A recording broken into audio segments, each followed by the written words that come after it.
Bien, hablamos entonces de una diferenciación entre lo que es método, técnica e instrumento.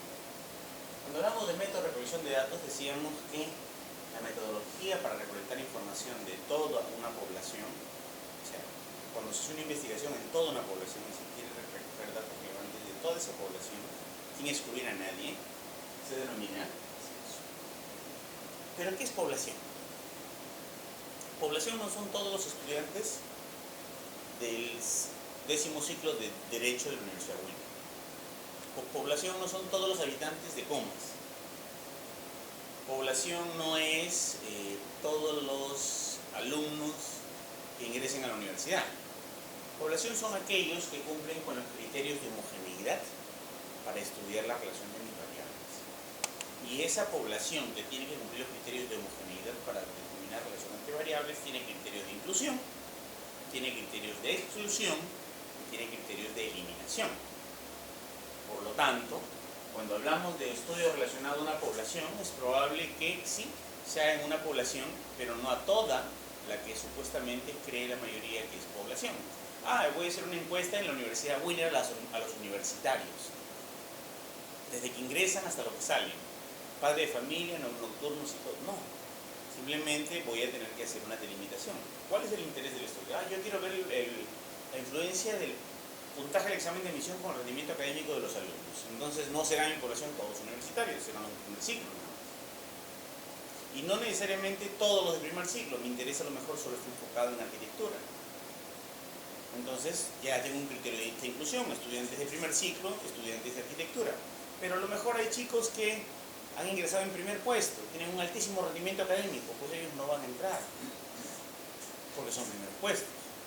Y por naturaleza van a ser un sesgo, un error. Tampoco los de muy bajo rendimiento, entrarán en el rendimiento promedio. Si bien es cierto, podremos hilar notas, digamos, al ingreso del examen de admisión si lo pasamos a la escala vigesimal, digamos que entre 14 y 18, ese va a ser mi rango de movimiento y normalidad. Porque los que tienen 20 van a sacar 20, sea cuales sean las condiciones en las que hayan entrado. Entonces, a lo mejor ellos tienen capacidades especiales y forman parte de un error, igual los que tienen bajo rendimiento. Entonces, ¿me interesarán los padres de familia que tienen 3, 4 hijos? Los de segunda carrera que son abogados, son ingenieros y están llevando eso y lo llevan a medio tiempo a la justa, si algunas clases van o no van, también los excluiré. O sea, serán alumnos regulares, alumnos con matrícula regular, alumnos ingresantes por examen de admisión, no por factor de excelencia ni nada, alumnos que tengan entre 17 y 19 años, o sea, todos nosotros vamos a estar excluidos por más que hagamos una segunda carrera. Todo eso, con criterios de inclusión, exclusión y eliminación, es una población. Entonces, cuando decimos que es una población y hacemos una investigación de ella, el método de recolección de datos se llama censo. Ahora, algunos dicen, no, profe, no se refiere a método de recolección de datos, se refiere a la metodología. Oye, pero la metodología de investigación es todo, pues, desde problemas al instrumento. O sea, no vas a tener la metodología de la investigación dentro de la metodología de la investigación. O sea, acá cuando se refiere a método, se refiere a método de recolección de información, a método de recolección de datos. Entonces, cuando levantamos información de una población, censo, cuando hacemos un trabajo de una muestra representativa que tiene que cumplir los criterios de representatividad, aleatoriedad y homogeneidad, estamos hablando de una encuesta. Entonces, encuesta ya nunca más van a considerarlo el papelito con preguntas. No, a ver, dame tu encuesta para corregirla, ¿no? Ya validaste tu encuesta. A ver, tu encuesta, ¿cuántas preguntas tiene? ¿No? Obviamente, cuando yo escucho esto, algunos profesores de investigación como que me denota la gran confusión que tienen en la terminología de metodología, ¿no? Hay una enorme confusión. Cuando hablamos de técnicas, amigos, hablamos de técnicas cuando son los medios necesarios para recolectar información o las estrategias.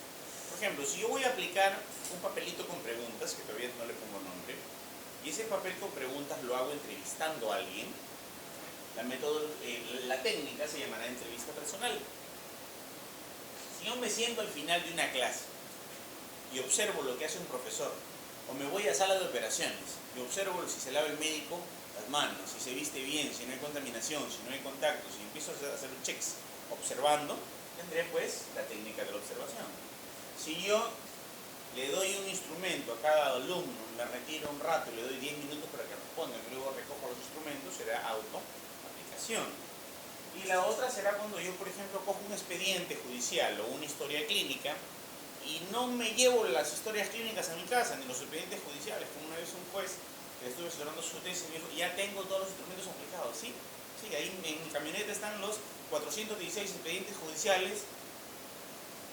Bueno, maestra, hay que pasar de los expedientes judiciales a esta hojita, que es el instrumento de recolección de datos, a esta lista de cotejo, o a esta ficha de transcripción, ¿no?, cuya técnica es recoger fuentes magnéticas o transcripción de información. Entonces voy a pasar toda esa información que yo requiero de una historia de un expediente judicial a un papel, a un instrumento de recolección de datos, que puede ser una lista de cotejo, por ejemplo. ¿Okay?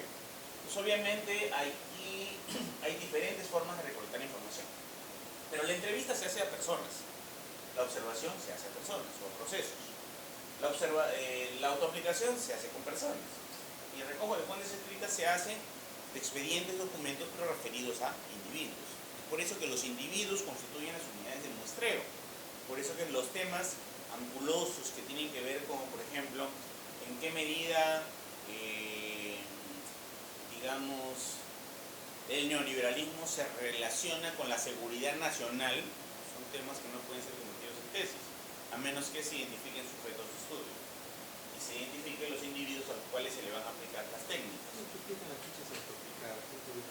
Por ejemplo, cuando yo preparo algún instrumento en un aula o en el ejército, o a los jueces, yo les entrego un sobre cerrado, un papelito con preguntas para que ellos marquen. Pero las fichas autoaplicadas tienen la característica de que tienen que tener instrucciones claras y precisas. Si usted marcó hasta la 19, ahora si es no, saltéese hasta la 24 y continúe. Y tiene que tener aclaraciones y puntos muy específicos de eso, porque las fichas autoaplicadas tienen que tener por sí misma un alto nivel de confiabilidad. Y obviamente demora mucho más en elaborar una ficha autoaplicada. Absolutamente. Entonces, en entrevista personal usted tiene que tener todos los indicadores, un instrumento bien hecho también, con todos los indicadores, con todos los índices salidos de la operacionalización, pero no hay que tener mucho cuidado en las instrucciones, porque el que entrevista se supone que está calibrado con el otro entrevistador y calibrado con el otro entrevistador, todos supervisados y trabajados bajo un mismo esquema. Entonces ahí de repente no nos va a llevar mucho tiempo crear el instrumento cuando se va a aplicar con la técnica de entrevista, pero sí cuando es autoaplicación, porque tienen que estar las instrucciones claras y precisas. El problema con la autoaplicación es que a veces cuando llenamos demasiadas instrucciones, el instrumento se vuelve muy largo, la gente lo ve muy engorroso y algunos incluso desisten o se llena de forma incompleta, no les agrada, ¿no? Así es. Instrumentos. Los instrumentos de recolección de datos es el documento, se puede decir, con el cual se recoge directamente la información. Por ejemplo, estos instrumentos con los cuales se recoge directamente la información pueden ser estructurados, semiestructurados e inestructurados. Un instrumento estructurado es aquel que tiene preguntas cerradas, solo para marcar, todo para marcar. Un instrumento inestructurado es aquel que tiene preguntas solo abiertas, todo para llenar. No estamos en el caso del inestructurado porque lo que tratamos de hacer es que sea lo más estructurado posible en nuestro instrumento, porque vamos a pasarlo a una base de datos, al programa SPSS, y vamos a tratar de convertirlo eso en procesos estadísticos. Entonces, la recomendación es que la mayoría trabaje estructurados o semiestructurados. ¿Y qué es es un instrumento que tiene todo para marcar? Si no, siempre, a veces nunca. El inestructurado son las preguntas abiertas. Por ejemplo, ¿qué opina usted del presidente Humala? ¿No? Usted tiene todo para responder. No hay un orden, ¿Qué es diferente de una entrevista? No, hablo de instrumentos. No tiene nada que ver. Diferente a la técnica de No entrevista. tiene nada que ver. Esta es una forma de hacer información y este acá es un documento. El estructurado está todo para marcar, el inestructurado tiene líneas punteadas para llenar. El semiestructurado combina las preguntas abiertas con las cerradas. Y hay en algunas ocasiones donde a alguno le interesa, para hacer la discusión, profundizar la información. Por ejemplo, ¿usted se sometió a un aborto? Sí, no. Y le pone un por qué. Entonces, en ese por qué a lo mejor está la explicación, pero eso no se procesa estadísticamente, eso no va a los datos, eso no va a ser el análisis, eso de Una ahí... cerrada y de ahí deriva la abierta. Claro, pero la cerrada es la exigente y la abierta solo sirve para entender esa información. Entonces, cuando uno hace la discusión, coge todas las preguntas abiertas posibles, las procesa mentalmente y da una posible explicación a los resultados que va a encontrar. Pero ¿cuáles son los tipos de los instrumentos? O sea, específicamente ¿cuáles son? Será el cuestionario, que es el papelito con preguntas. Las guías de observación, que son esas guías para observar si se lavan las manos los médicos, cuánto tiempo, adecuadamente o no, si se está haciendo una construcción adecuadamente. A veces hacen guías de observaciones en las edificaciones. Llegan algunos que están haciendo su tesis, le piden permiso al gerente de obra, se ponen a observar y empiezan a calibrar lo que es la ISO 9001 en calidad de construcción con lo que están haciendo. Y obviamente la calidad de las construcciones puede encontrarse en un nivel alto, regular o muy bajo. Entonces, claro. Entonces, la guía de observación es un elemento muy importante porque le va a permitir recoger cosas que los cuestionarios no le van a permitir. Entonces, la guía de observación son unas guías donde usted observa y hace checks. Las fichas o fichas de transcripción es cuando pasamos información de historias clínicas o de expedientes judiciales o de expedientes estudiantiles o de expedientes laborales para que vayan a un instrumento de preferencia estructural. Y acá hay un asunto que se llama lista de cotejo, un instrumento que se llama lista de cotejo. La lista de cotejo, señores, no es otra cosa que un instrumento que combina muchas técnicas. O sea, la lista de cotejo puede tener cuestionario, puede tener guía de observación, puede tener fichas. No importa qué instrumento se combine, la cosa es que se respondan a los indicadores medibles de la forma más precisa. Entonces, una lista de cotejo es para cotejar si una variable o un indicador se está cumpliendo o no, y puede combinar muchos de los otros instrumentos.